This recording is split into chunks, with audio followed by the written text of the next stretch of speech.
My name is Allison Felis, and this is I'll Follow You, a podcast featuring light and lively conversations about film, music, and creative culture, coming to you from the People's Republic of Rogers Park on the far northeast side of Chicago.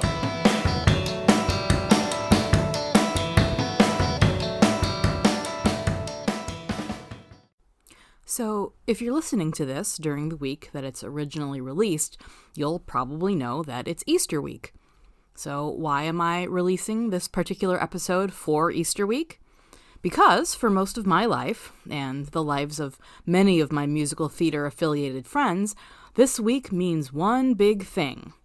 No, it's not multiple trips to church, or chocolate eggs, or a viewing of the Ten Commandments. It's time to listen to the Jesus Christ Superstar soundtrack. So I was born in February of 1979, and later that summer, my father, Terry Felis, who would have been just shy of 30 years old, conducted the pit and played the Hammond organ for a community theater production of Jesus Christ Superstar. For the rest of his life, he considered that one of his crowning achievements in his long career as a musician. I grew up listening to him tell stories about that show and listening to his cassette recording of the production until it very literally fell apart. I've seen multiple performances of Jesus Christ Superstar over the years, both touring companies and local shows. But even though I have no conscious memories of the version that my dad conducted, it will always be the definitive production in my heart, the one that all others are compared against. So today, I wanted to chat with the directors of that production, Paul and Angie Lowe. Paul and Angie are essentially family to me. They were also teachers for many decades at Lake Central High School in St. John, Indiana. During the weekdays, Paul taught speech and Angie taught French, and then on afternoons and weekends, they were heads of the theater program known as the Lake Central Theater Guild. As you'll hear them elaborate in the course of the episode, they expanded LCTG's program in the early 1970s to include former graduates and members of the local theater scene in their summer community theater productions. Nearly a quarter century after they first directed it in 1979, they revived Jesus Christ Superstar in the summer of 2003 as one of the final productions in the old high school theater. Today, many years now after their retirement from teaching, they retain the LCTG initials by way of their new company, Ciel Theatre Group, a dinner theater based out of Great Oaks Banquet Hall in Cedar Lake, Indiana. In our wide-ranging conversation on Jesus Christ Superstar, we discussed their creative workaround for using microphones with cords in the days before community theater companies could afford wireless mics, the challenge of holding a follow spot steady while you're sobbing your eyes out, how a key member of the pit band was in a terrible motorcycle accident on his way to the theater but played the whole show anyway, the controversy about the 1979 production in several local churches, and how the skills that one techie developed behind the scenes eventually landed him in a nuclear submarine in the Navy. Places, everyone, for my conversation about Jesus Christ Superstar with Paul and Angie Lowe.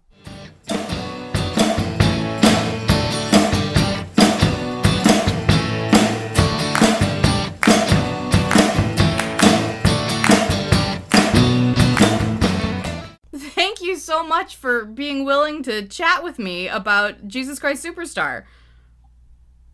We can't think of anyone we'd rather talk to about this than you. Oh, well, you were barely born. You were only from February to July. What is that? 5 months old. Teeny tiny. Yeah. So tell me a little bit about how, you first decided to do the show back then, because I think it debuted in like 69, so it was about 10 years old by the time you guys did it, right? Right, and Tom Butoric played it for us in the summer of 75. As in the LP. While we were doing Godspell. He played the album. So did he play it for you thinking that you would want to then do the production? He played it for us begging. He said, we're doing Godspell. We were having a great time. It might have been at a Godspell party or something after we got it started, because we ran Godspell 3 or 4 weekends that summer, and probably at a party or at some late night gathering or after rehearsal one night. We can't remember exactly when. But he said, "Hey, Angie, Paul, Angie, I want you to listen to this." We freaked out. But you know what? We'd never heard it. After he did that, at that time, it was like genesis of everything that was nearly perfect. I mean, we had a grand amount of wonderful technicians, techies that were good. Musically, we were really starting to get solid, especially with your dad, who was kind of the focus for this opera. The dialogue is the music and everything that's sung. So we knew we had to have that. Here's a good thing, though. The cool part, what Paul's saying, in '76, your dad conducted our 1776. He took '77 off. In '78, he conducted Pippin. So he was hot to trot and primed and ready. And had you not been born when you were born, Terry would have waited longer. He would have at least wanted you on the planet for a few months before he jumped into it. Well, Sharon, your mama, would have said, "No way, you're here with me." Well, here's what your mom did. Are you even aware what your mom did for that show? She wove the cords for the microphone, right? She macrameed. She macrameed every mic cord. There were like 6 or 8 corded mics, and she macrameed them all for several reasons. The cords themselves wouldn't get all tangled and twisted, and they were all different color coordinated. We had earth tones of orange and yellow and light tan and brown and green and blue and even black. So from up top, way up in the back of the sound booth, way up top over the old projection booth, which I don't even know. Yeah, you remember it was there. That big middle thing in the back center. Oh, yeah. Well, Brenda and Keith could see the colors of the mics, and they knew by the color of the cord, the color of the mic.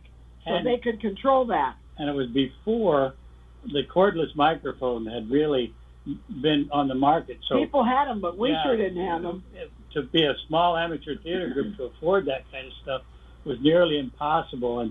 And the mics that they were developing for cordless systems back then were crap. They were not very good. So and very expensive. Yeah, the handheld microphone back then was the sure thing. Was absolutely a Shure microphone. Was absolutely wonderful. I said sure thing. I called it sure thing because they were Shure microphones.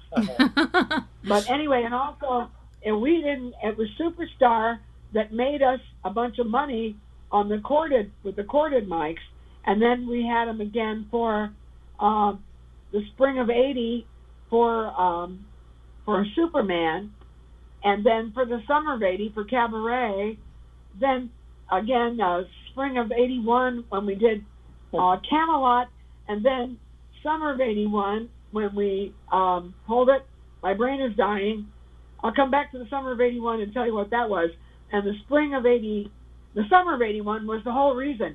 We made so much money that summer on Grease with corded handhelds, with the corded mics that were handheld mics, that we then got the microphones and we used them first in Pirates in '83. Wireless mics? We made the money from a combination of Superstar and Cabaret, and then in Grease of '81 summer, and then '82 summer, The Wiz, and that made us all that cash to buy all the mics. The school didn't pay for 1 cent. Yes, Paul, for all the cordless mics. That's right, honey. Yes, Paul. Okay. You're good.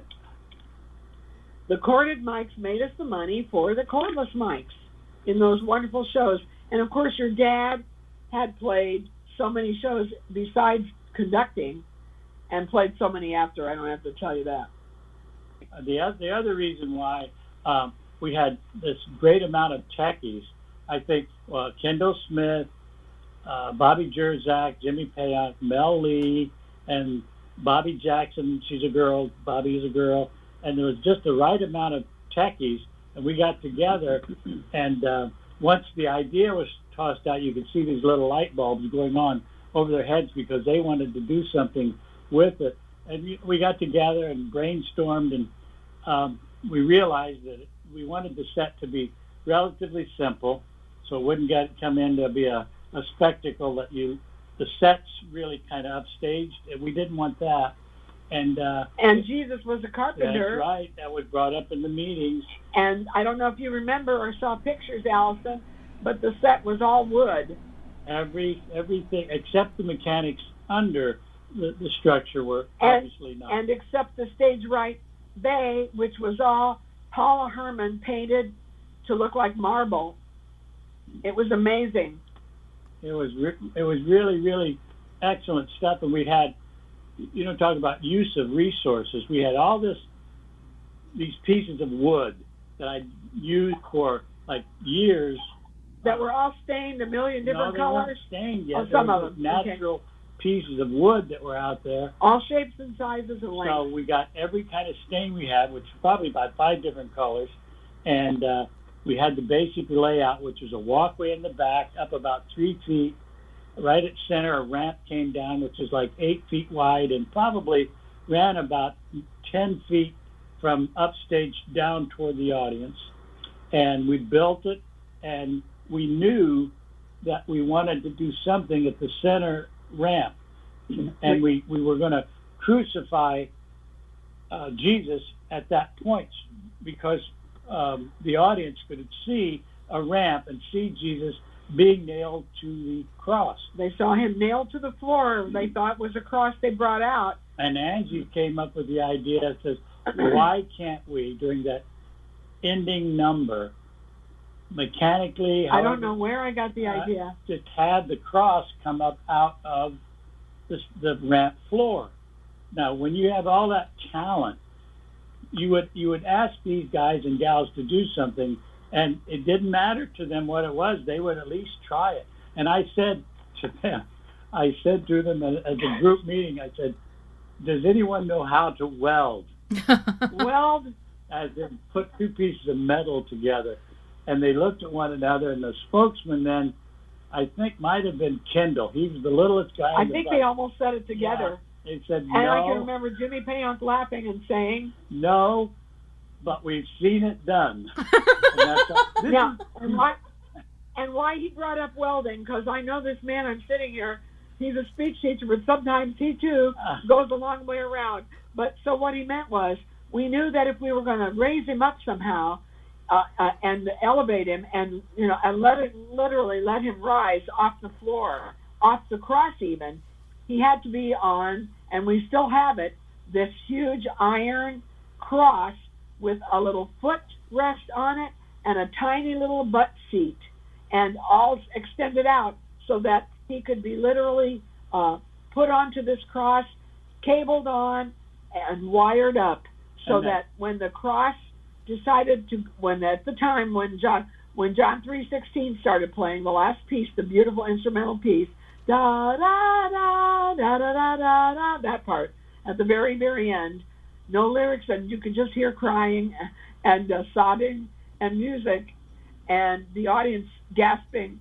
Then the wooden cross would retreat, go back down into its own self onto the ramp, and he would be suspended in midair, and then they would raise him by cables.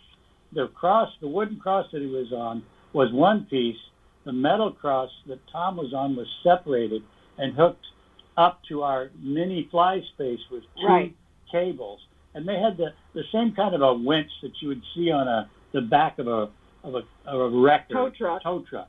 And that wooden part went down and literally left Jesus suspended in midair, and it looked as if he were indeed suspended because yes, he was. As Angie said, he was in midair, strapped on this resurrected metal cross, and you couldn't see the cross that he was all wearing. The lighting we did, and the tables could not be seen, and it was just a magnificent and then picture. Then they did the winch from back, and then he rose from where he was when the cross went down. he looked suspended in midair, and then he rose as far as he could because we had no fly space as he began to rise, and the last part of the music crescendoed. The main curtain closed slowly, and I'm about to cry just thinking about it. And Carol Payton started crying in the audience before they even nailed him to the cross, and was still crying 10 minutes later after the curtain call when she could barely walk out. It was a religious experience for her. God. The young girl. How about that starting with the ending first, huh? The young girl that ran the follow. What was her name? Rhonda Strelick ran one of the follow spots. Well, and we had 2 follows, but because we couldn't get those 2 synced, at one point, one dropped out. And we wanted to be concentrated on his face, not anything else where you could see any cables.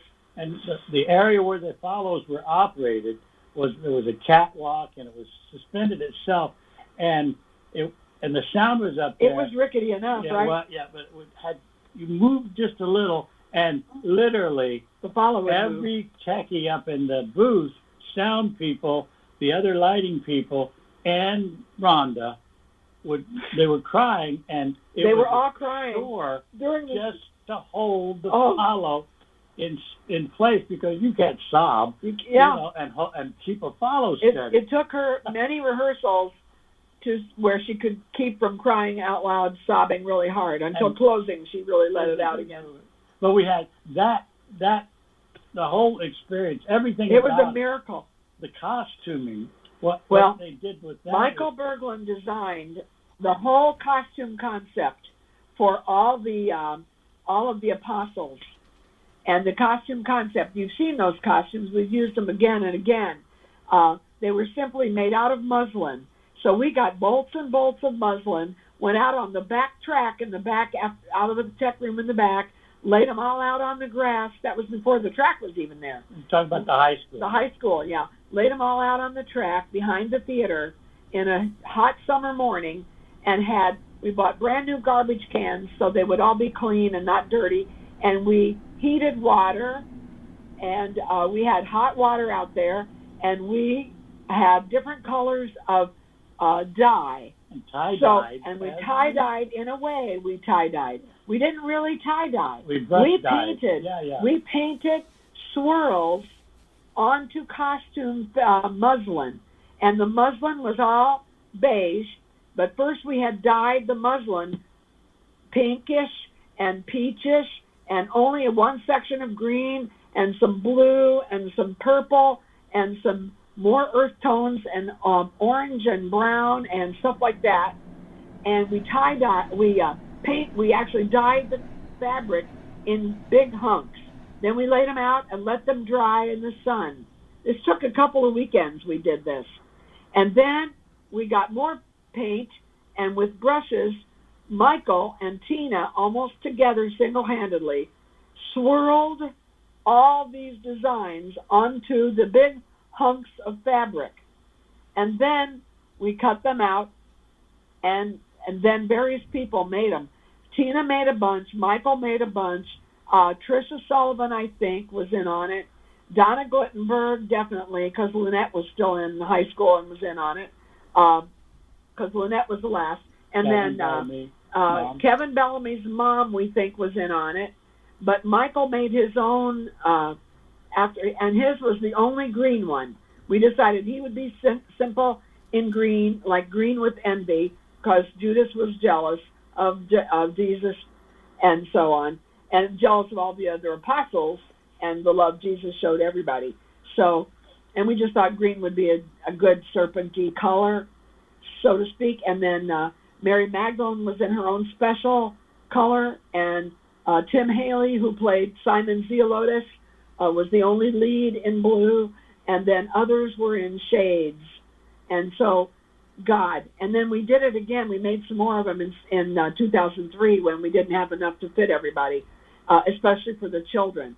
And, of course, we had to have children in the show because Jesus was with children and loved children. And all during Not Everything's All Right, but the opening, Yeah, probably Yeah, sure. everything's all right. Jesus was with the children first, and then they would all lie down and go to sleep or be carried into different spots. And then the teenagers and the adults would all gather around him and stuff like that. Oh my God, it was just amazing. And Tom looked exactly like what you'd expect Jesus to look like, except with a little bit darker hair. He weighed 160 at the most, and he had his full beard and his pretty long curls. And we took, I figured it out at one other spot. Before Google, I found out in encyclopedias of Jesus' height and weight was about Tom's height and weight, honest to God. So anyway, having all the children and all the brand new beautiful costumes, but they were all, after they were painted, they were then washed so they would look old. And, in contrast to that, the quote elite. The elite, right. Pontius Pilate. And the priest. And the priests. Tina made Don Casper's costumes. You've heard of Don Casper. I don't know if you've ever met him.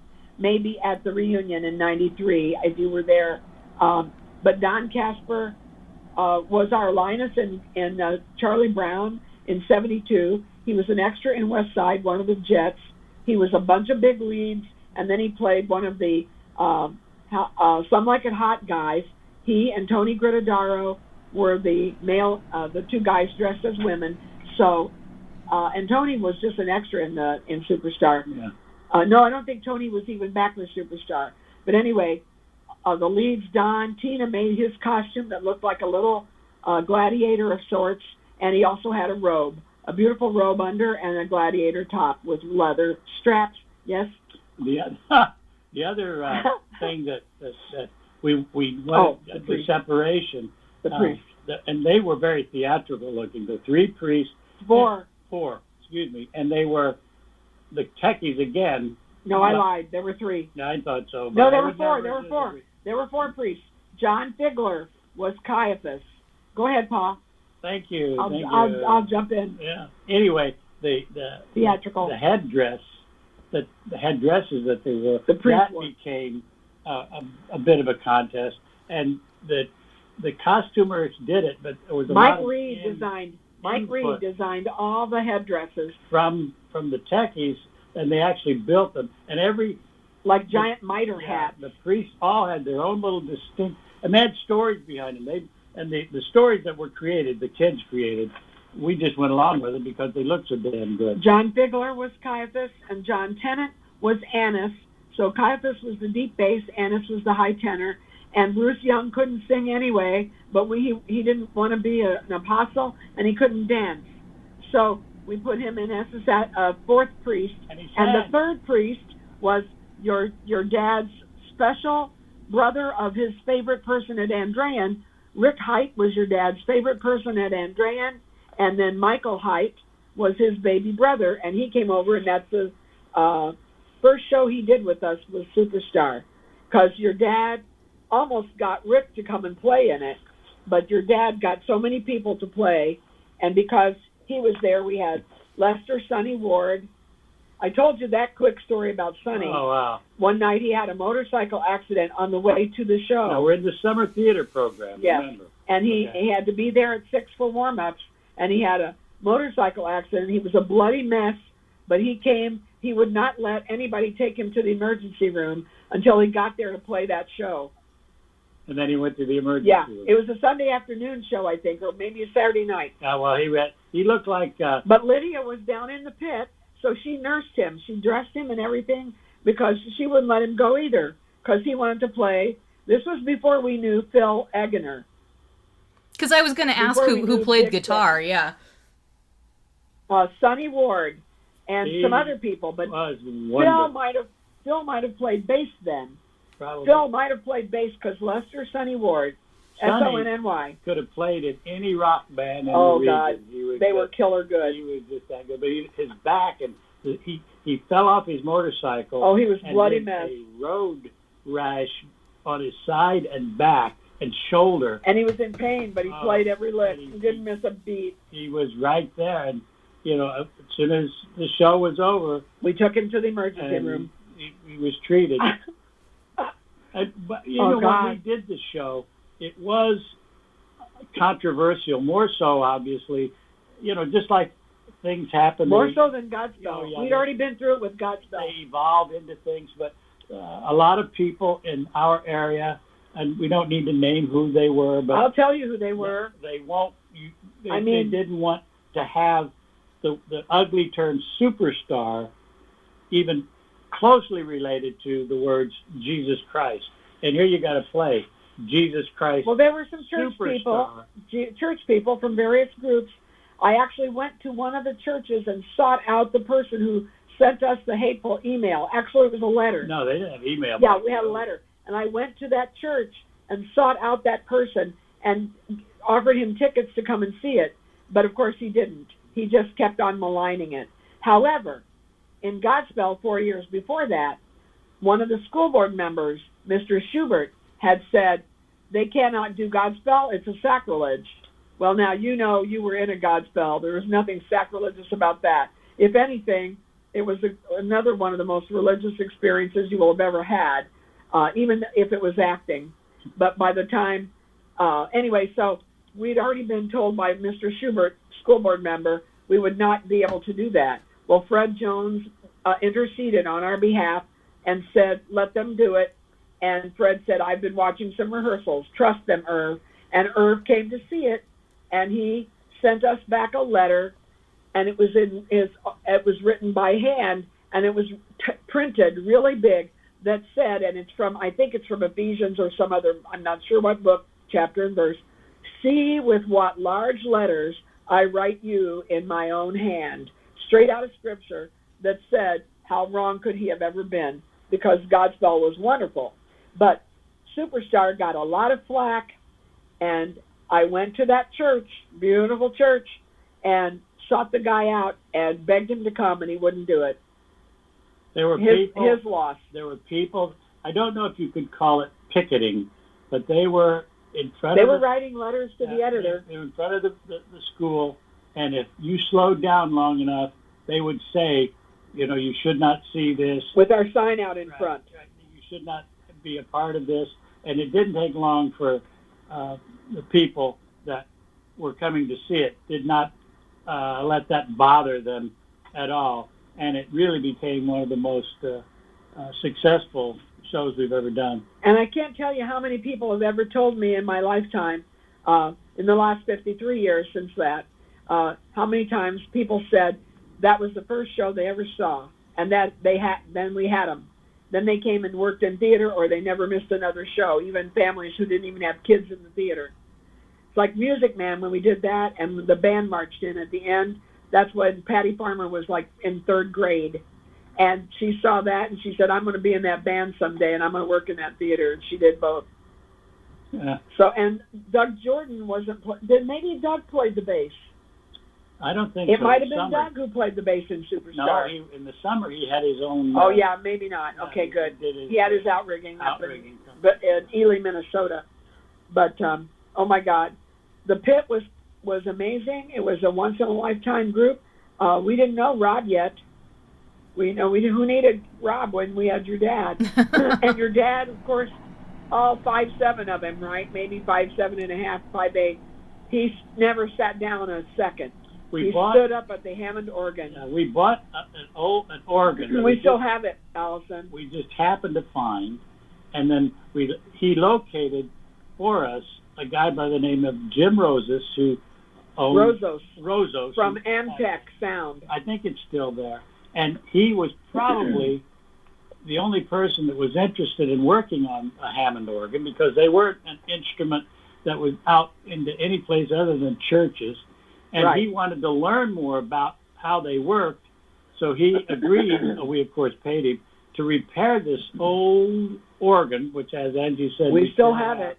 And that organ was the stone, the rock. Oh my God. That held everything together. It was unbelievable. It was amazing. And we had, of course, Tom Butoryak, Butoryak. Tom Butoryak was Jesus. Michael Berglund, need I say more, was Judas. And, of course, Michael choreographed every step. Maybe there were 4 tormentors. You know how that goes. They were Pam Sheasley and Roxanne Doring, and I think Janet Montgomery might have been one, though she wasn't the most splendiferous dancer, but she had all the heart that we wanted, and her dad was a minister. And we gave her something big because he was a minister and wouldn't be upset at us. He wasn't, because that very fall, we were out on one of our strikes, and we actually rehearsed in his basement, Mr. Montgomery. He was a minister, and he let us rehearse at the church, and Father Bamus let us rehearse at the St. Michael's when we were out on strike for another for show. 3 weeks. Not, that was for One Flew Over the Cuckoo's Nest. Superstar. Right. And if you've ever heard us talk about, there were 4 girls who were the tormentors. Might have been, I can't remember who the 4th girl. Oh, yeah, it was Diana Young. Diana Young was a tormentor along with Pam Sheasley. And that meant these were the 4 special dancers all around Judas. They might have helped with some steps, but Michael did most. They're called the tormentors. And we had seen it on Broadway one time. In fact, when Tom started talking about it in 75 during Godspell, he said, I'm not going to play this for you unless you promise you'll do it and let me play the part one day. And so when we heard it, we knew no one else could sing it but him anyway. Well, my God, when he sang Gethsemane, oh my Lord, there were people who, I swear to God, if they could have, they would have rushed up on the stage and confessed to him and become his. I swear to God. And honestly, and so he was wonderful. Judas, Michael Berglund, choreographed everything too. And Don Casper was pilot. Tim Haley had done a couple shows with us. He had done 1776 with us from Crown Point. Great tenor. And a wonderful tenor. He played Simon, who sang the Christ You Know I Love You song. And he wasn't a good dancer, that good, but he could move. So we centered him and then make him dance and let everybody else dance their asses off around him. And Mary Magdalene was Janet Aaron. And who played who played what? The clown guy. The clown guy. He says we didn't dress Randy Nugent as a clown. Randy played Herod, who sang "Prove to Me That You're No Fool, Walk Across My Swimming Pool." Right. So we decided to make him and his dancing girls. He was in an orange and yellow horizontal striped knit old-fashioned bathing suit thing it was all one piece, and it had a tanky top and like it came to his knees, and it was all one piece like a gay 90s bathing suit. And then we made pretty costumes for the girls to be his teeny bopper girls, that's what we called them, to dance to You're the Christ, You're the Great Jesus Christ. Prove to me that you're no fool, walk across my swimming pool. So Herod's song, it's just called Herod's song. So that was Randy Nugent, not a bad credential for him to leave Lake Central with. And before that, he had played Sherlock Holmes. And one night during a session of notes, we said, does anybody have anything to say? And people stayed around for hours after rehearsal, Allison, stayed around for hours working on dances, for hours listening to notes. Those were the truly good old days. They stayed around for hours because they didn't want to leave the company. And closing night in July was one thing where we all just stood around holding on to each other in a giant love mosh. We were just all standing arm in arm. And then we said, you guys, it's 4 o'clock in the morning. We get to come back and do this again in September. So what do you say we all go home? We were all tired, but nobody wanted to leave. The closing night in September was another thing. It lasted till daylight. Dawn came up, and we could not leave each other. A lot of them because they had to leave and go back to college. And they were just from everywhere. They all came back together. Including Don and Tom. They were all at school. Yeah. Oh, but we had graduates and adults in Superstar. There were people that in the second Superstar that were driven by the first Superstar. Right. That's the impact of that. And those kids, there were some heavy hitters. Like a lot of the techies, they 2 or 3 or 4 of them went to Rose-Hulman Engineering, graduated and that's how they engineered the cross. Mel Lee, a big, tall drink of water, one of the techies that worked in that nucleus of. He was a 78 LC grad, but this was the next summer. He ended up his first big job was with the TVA, the Tennessee Valley Authority, and he was working with a lot in atomic energy. He was sought out by the military because he's a rare breed, and he ended up in the Navy of all places. And because of his background in science, and they put him wanted him to be a part of a crew for a nuclear sub. Sub. He's 6'5". They actually had to rewrite some of the code to get. He was too tall, basically, to be in a submarine. A submariner, and he ended up his last. Well, he worked at NATO in Belgium, but his last big job was he took over the USS Alabama. The Alabama, the second one. Yeah. He didn't get that high as far as ranking, but he was the captain of the nuclear sub Alabama. I pretty swear I think he was an admiral. Allison, I'm going to ask Ron and Jerry Hughes, because Jerry Hughes went to his admiralty pinning. He became an admiral, darling. No, okay, I'll let her think that. But I swear to God he did. I know it's not true. Well, if he didn't, he shut up. Well, I'm not disagreeing with that. And they just became, it was like, how could God, these people. And these are only representatives. Were so amazing. Everybody in that whole group, and we're talking probably 75 people. Yeah, there were. Which was really... There were 45 on stage. Oh, my gosh. It was just an unbelievable... And some of the little kids who were on stage included Shantae Bowler, Dave Bowler's daughter. Danny Bowler's daughter. Shantae was a little girl in it. And Dee Dee Massey was a little girl in it. And then they grew up and graduated in 82. And we had some other little kids in it. Quinn O'Sullivan, a little tiny kid. Now he's 6'11".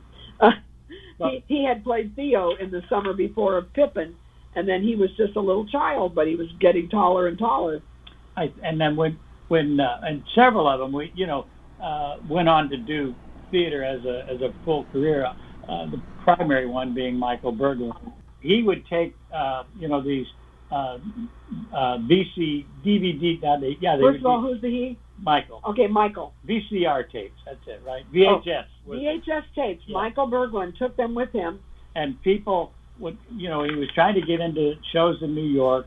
And he had a copy of Cabaret, and he was the MC and was not recognizable. And he had a Superstar copy we made him. And he had a Pippin copy when we made those copies for him. He played leading player. And he used them as a form of a tryout, which... I don't think it helped him that much, but it gave him that little bit of confidence. They didn't believe it was him. Yeah.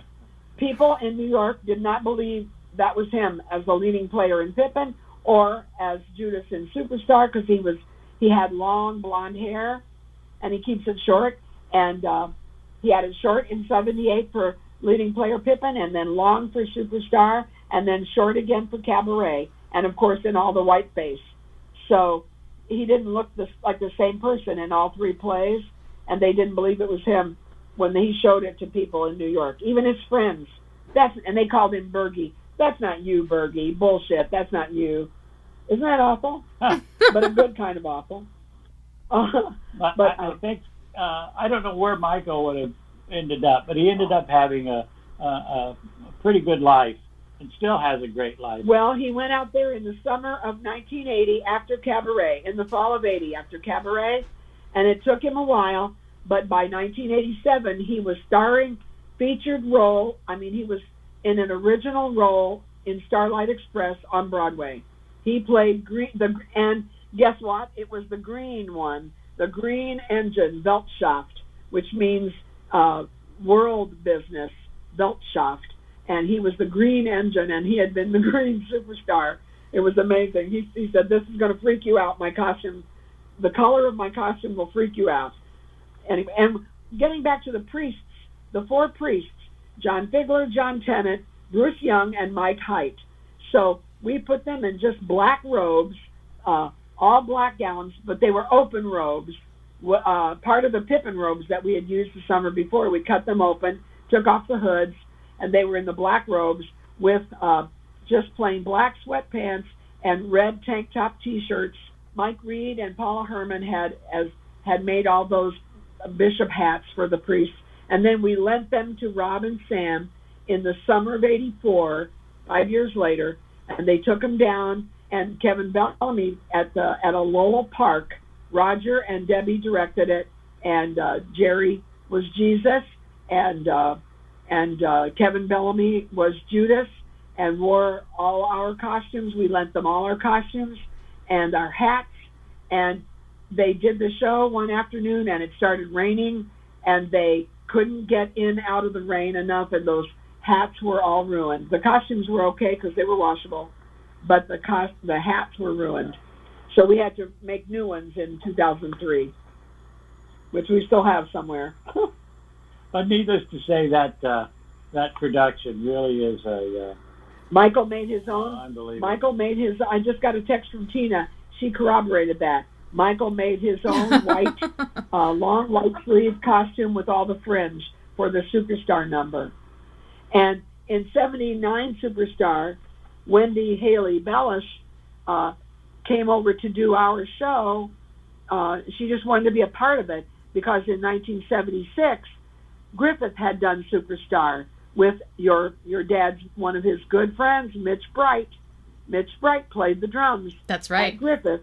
And then we all just kind of gelled in together. And Mitch, I saw their show 5 times, 3 performances and 2 rehearsals. And Wendy and a couple of kids from Griffith had come to Godspell in the summer of '75. They saw every performance, and they sat in on so many rehearsals. We just liked them immediately. We even jokingly said, "Hey, you want to be in the cast picture?" But they said, no. So, but that's our Godspell. Do you know and remember this?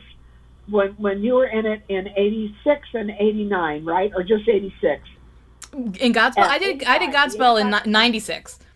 96. I'm sorry, not 85 and 86. Yeah, 96.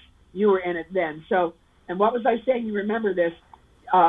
Wendy Haley. Yes, because we didn't take our 96 Godspell to Griffith, did we? I think our last one we took to Griffith High School for all school assemblies was in 85 and 89. In 75 and 85 and 89, Sam Cox, the then principal of Griffith High School, because Wendy had told him about our Godspell in '75. She told him how good it was. She made him come and see it, and he lived in our district anyway, and he invited us to go to Griffith for 2 whole days. We did the show for 2 days running, all during the school day, for various classes at Griffith, including Wendy's own classes that she was a member of those classes because she wasn't in our show, but she had seen them all. And so Nedra Lancaster was in our Godspell. She's a '71 grad. She was our first our only Eliza Doolittle, and our and other character parts that she had played in high school. And then she was going to teach at Griffith. And so her introduction to the fall of '75, teaching at Griffith, was that all her students got to see her on stage. And then Sam Cox, and then 10 years later, Sam Cox knew we were doing it again. We had Pete Balchunas and some wonderful Jeff Grafton, and that was '85, yeah. And a bunch of those kids were in it. Dan Winkler, Jim Becklenburg, all those crazy '90 grads, they were in it. And by golly, we did it at Griffith again in both '85 and in '89. Because by '85, the reason we did Godspell again was because we did Greater Tuna that summer. We did Godspell and Greater Tuna that summer of '85. So, because Greater Tuna only had 2 characters in it, we couldn't not do a show for all the high school kids. So that's why we did Godspell again 10 years after we had first done it. Then in '89, we did Shenandoah and The Nerd and Godspell again. And that's when Father Ildefonso heard about us. And, of course, he was there for us for Superstar 2003. And then he just died this past year, Father Ildefonso. I saw that, this past online. year. Yeah, so sad, so sad. Anyway, put this in your podcast that your mom was the one who made all those macrame cords that we used over and over and over again. I remember seeing photographs of them and just thinking, like, what an ingenious solve it was to incorporating it into sort of the rough-hewn look of the set. And just I remember my dad telling me that you guys would have specifically mic cord choreography sessions just so that it would sort of weave in and out and wouldn't get tangled on people. Exactly right. And it was so good because they would not curl up like regular regular zip cord. They would not curl up, and you could really put them around your arm, like a worker would do. And they wouldn't hold they would hang straight. They became actors. Oh yes, they played a role. And when we had intricate numbers with 2 or 3 mics out there, you didn't even know that they were choreographed. So that at the end of the number, they would be back, left, right, and they center. Would be right where they belonged. Yeah.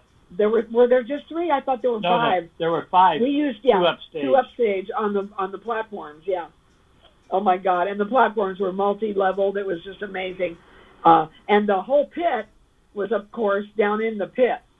No, they were down in the pit for '79, but not for 2003. Some of them were backstage and up in the stage left again. But we also had the priests were all upstage in the pit left. So they were on high so they could look down and sing their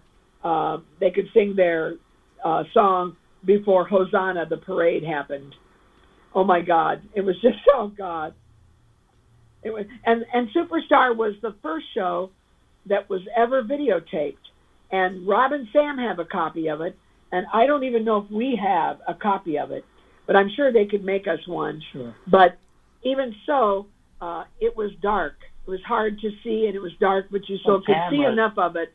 Cameras were nothing. Not like they are today. At some point when I was like 10 or 12 or something, somebody was able to copy the VHS and gave a copy to my dad, because my dad had a cassette recording, I think, that he had just put, either on the top of the organ or from the front of the stage, that he had an audio that I wish I still had, but it fell apart because he listened to it so often. But I remember seeing the VHS at least once. Yeah. Your dad he made 8mm. He had a camera, and he would take scenes out. He would set them up in the back, and somebody adjusted something, and all our Pippin films were lost. Oh. He put them on little 3-inch cassettes. Some of the other people, who I think we told you the leads, and it wouldn't matter too much, but Amy Johnson was a Griffith girl who came over after she saw our Godspell at Griffith when she was a freshman. She came over and did our Superstar with us in '79 because Wendy brought her. Wendy was a graduate already. She graduated in '76, and she already had her baby by then. Andy is his name too. But she came over and she said, she had said something like, I don't expect to get a lead in this show. I don't even care if I'm a lead. I already played Mary Magdalene at Griffith. I've had my shot. I just want to be in it again because I love you guys. I want to be on this stage in your Superstar. And so we had her sing the Could We Start Again, Please song. Oh, God. Oh, not a dry eye on stage when they sang that song. Could we start again, please? You know the song. Oh, yeah. Oh, my God. Oh. Anything you need you need to rekindle our brains with, Allison, or ask about that? I bet you after we're done, we'll think of 10,000 things we should have said. Well, then we'll do a follow-up then. I feel like we should just make a regular habit out of doing these and just getting the brain dump of all your wonderful stories. Oh, my God, honey. But it all started with Charlie Brown, summer of '72, the whole thing with your dad. And he is so focal in our lives. You know how much we miss him because you know how much you miss him. And even though it was a goddamn it Ange relationship, that kind of thing, it was good. we would, but from 72, when he student taught with us, we were doing West Side Story. And, of course, he student taught with Doug. And he played in the West Side Story pit, and so did Doug. Doug played bass. That's when your dad met Bob and Jack Stromberger, and they were all so close and all that. And then when your dad taught at Andrea, and he met Rick and Mike Height, and that was so special. And then, so your dad played in the summer of 72. He just came to see Charlie Brown. He didn't play in that one. No, that was my. But he was just hanging around because he loved us all so much. And then he saw the girl in the purple dress, and he said, "Damn it, who is that girl in the purple dress?" And I said, "Well, of course, who else is she, Terry? She's Violet." And he said, "God damn it, you know what I mean." And that was your mom. That was the only show on stage your mother ever did. Thank God she did it, because you might never have been born because he happened to come by. You might never have been born. He dated her all the way through her graduation year. She graduated 74. They got married 75, and we were at that wedding in 75, and we went a lot of places together. Your dad told us all about Maynard Ferguson and stuff, and she and we, all four of us, went together to concerts to see him and stuff like that. He took us to a Roberta Flack concert once when she introduced her Killing Me Softly song. She introduced that.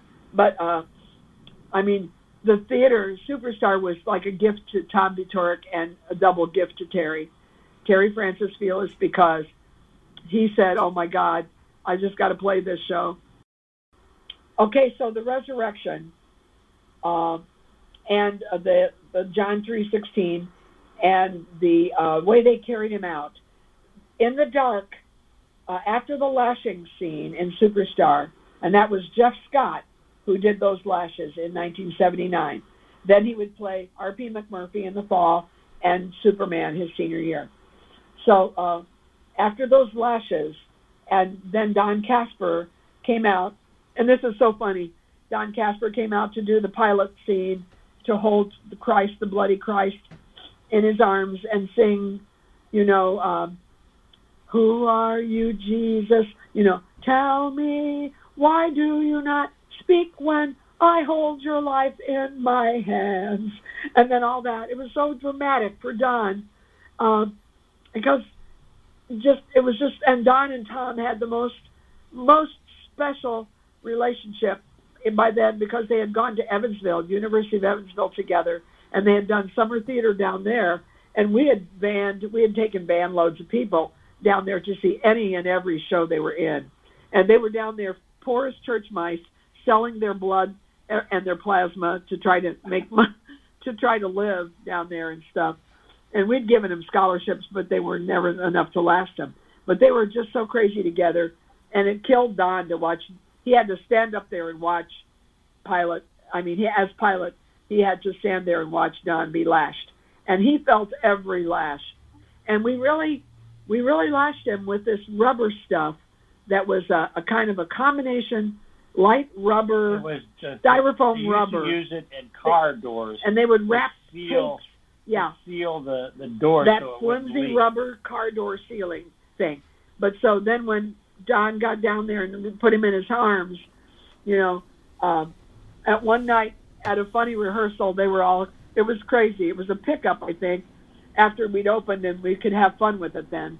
Because instead of singing, "You're deep in trouble, friend, someone Christ King of the Jews,"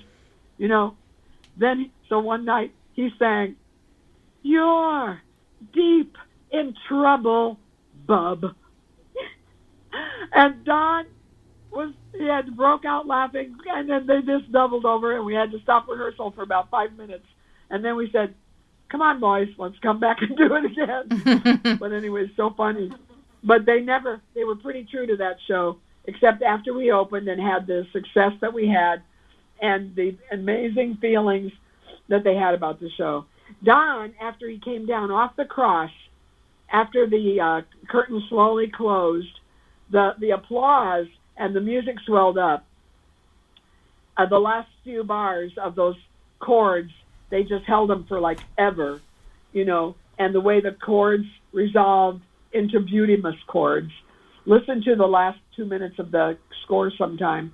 Anyway, it took them, as soon as that curtain clicked, those guys were on top of Tom, unleashing him from taking off the cables, taking him sewn on or wrapped on and lifting him up and carrying him off and taking him off stage left. And they were massaging his legs and his arms because he was up there in that total cross position. And they were massaging him because he lost all feeling in his legs and his arms. He was up there so long like no on the cross. Yeah, and totally immobile. It took them, they had to walk him around like a drunk, giving him coffee, to get him to walk out for the curtain call. And so the curtain call took a long time. We took it long on purpose. We played different movements of the music, like your dad's Grease medley at the beginning overture he wrote that didn't exist, and stuff like that. But anyway, and Tom was of course the last one out. He could barely walk. But anyway, so Janet Aaron's big lead she earned was Mary Magdalene all herself in 79 after she had been an extra in all those shows. And there was a group of 479 graduate girls, Pam Sheasley, Robin Kelly, Diana Young, and Janet Aaron. They were the fearsome foursome of the class of 79, and they have never missed a summer getting together. Never. And Superstar cemented that, even though Robin wasn't in Superstar that summer, but she was dating Don by then, and she was at all the shows. So that was something, because each of those four girls had her big lead role. Pam Sheasley's big lead role was as the girl in Dracula. Robin Kelly's big role was Princess Lady Larkin in Once Upon a Mattress. And then Diana Young had her big role as Adelaide in Guys and Dolls that summer of 79, that spring of 79. And then the summer of 79, Janet got her big lead. And it was a culmination of all four of those girls, 4 years together, senior year. At one point, they were so close that they'd gotten mad at each other, and they were having a feud. So we brought them in. Steve Goronsky, to this day, says that we summoned them into the throne room, which is the way he put it, and we had it out with them and said, you girls are so good of friends, you got to stop this petty quarreling. It was always over a guy or something. And by the end of Superstar then, they had all had their leads, and they were so close. And they held on to each other. Robin wasn't even in the show, and they held on to each other that night for fear they'd never see each other again. But they made it happen every year. Oh, Paul's got to tell you this story. Okay, this is 2003 Superstar. All right, now. But if Tom had thought about it, he would have done it.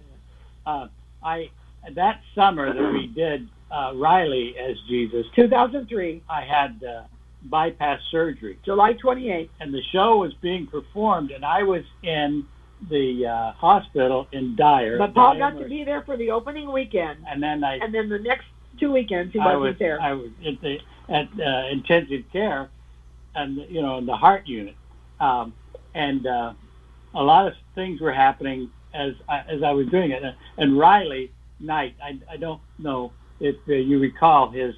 He knows Riley. There wasn't too much that he wouldn't do. A lot of it ended up being things that you probably, had you thought about it, you wouldn't have done it, but they were. But Riley was usually drunk, yeah. So he did it. Yeah. Well,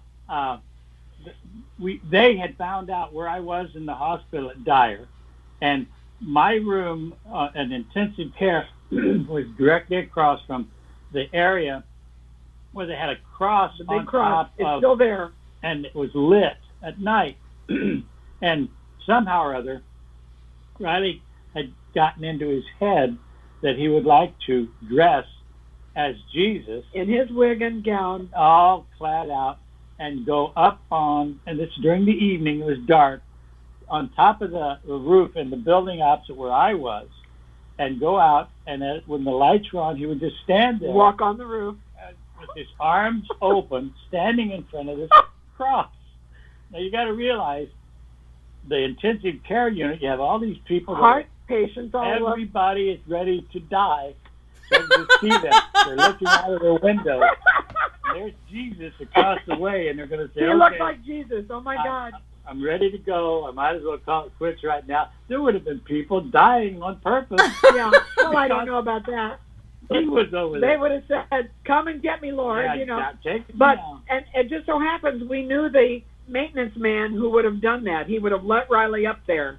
But he would have cost him his job. Better sense. But he was getting ready to... and he didn't do it. And they had really, really worked it out and planned it. It was like some kind of covert spy action. Well, and something happened just before he did it that stopped it, which I'm thankful for. But the fact that we can talk about it is what makes it, I think, a valuable thing. Why we did 3 weekends of the show, but Paul had to miss the second and third weekends was because he'd gone in for a routine heart checkup, and they didn't like something they saw. They went in on a Thursday. We'd already had the pickup rehearsal on Wednesday, and they saw it on Thursday. They didn't like it, and they put him in the hospital, and then they said, we're going to do an angiogram, and they did the angiogram, and then they would not let him leave until the surgery then was supposed to be the middle of the next week, but it had to be postponed again because the doctor surgeon had a cold,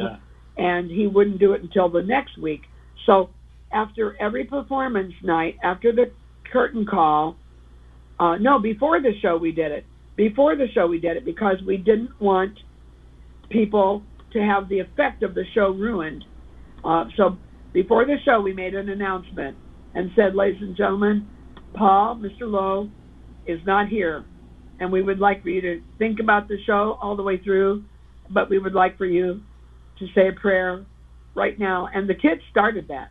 I think Lydia started it and brought out, and so somebody said a prayer every night before the show. And then people were coming up to us afterwards and still saying prayers for Paul. And I think to this day, that is what brought Paul through that surgery and that recovery. That's my story, and I'm sticking to it. Okay, sweetheart. We love you, Allison Marie Felix. I love you guys. Thank you again so much. You too, baby.